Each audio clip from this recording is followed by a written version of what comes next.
Larry. I miss my cat Larry so much. I wish there was some way to bring him back from the dead. Hey, wait, isn't there a way to do that? Isn't there something like Jurassic Park 1, 2, or 3? Well, yes, indeed. Reproductive cloning is a very popular but complicated process. We could recreate Larry, or a species that no longer exists. Here's how it works. You begin by taking an unfertilized egg from a surrogate animal who will bear the cloned baby. Then, you remove the nucleus cell of that egg to get rid of its own DNA. Meanwhile, you remove a cell from the animal you want to clone, in this case, poor little Larry. These extracted cells are what we call differentiated cells. This just means the cell has already reached its final state, like a skin cell. Cells that are not differentiated are stem cells. These cells are pretty cool because they can actually become differentiated cells of multiple kinds, like skin cells or blood cells. Then, the differentiated cell from the animal you want to clone is fused with the unfertilized egg using an electric shock. Once the two cells are fused together, then the differentiated cell will recognize that it needs to be reverted into the stem cell state because it's an egg. From there, the cloned animal's stem cells divide into an embryo in the womb of the surrogate animal, and that embryo grows into a baby. Voila! A new Larry. Sure, you can clone anything. You put differentiated cells from a dead animal into a surrogate and cloned that animal? Yes, scientists are currently working on something called De-Extinction.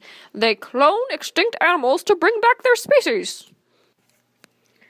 Have any species already been brought back? No, extinct species have been brought back, yet although some endangered species like the banteng, a type of wild cattle, have been cloned to save them from extinction. Scientists are currently in the process of trying to bring back species like the passenger pigeon and woolly mammoth. It's extremely difficult, however, and most clones are born with defects and die soon after birth. If it's so difficult, why would anyone try to do it? Well, there are theories about cornerstone species, or species that are essential to the ecosystem in which they live. When these species go extinct, their ecosystems collapse. So the hope of scientists is that bringing these cornerstone species back, they can help these species' native ecosystems come back too. And also, some rich folks want their pets back. Seems like a lot of problems could come up. What if a species that has been made de-extinct makes unforeseen changes to an ecosystem that damage it? Aren't we playing God by choosing to bring back certain species? That's a really important concern for scientists active in the de-extinction movement. It's a very controversial topic. At this point in the field's infancy, it's definitely important to be as careful as possible in reintroducing species. But we think that this is true of all new technologies, and that there's no way forward without taking risks. Also, some people may argue, aren't we playing God by making certain species like the passenger pigeons extinct in the first place? I'll do anything to get Larry back. I want Larry!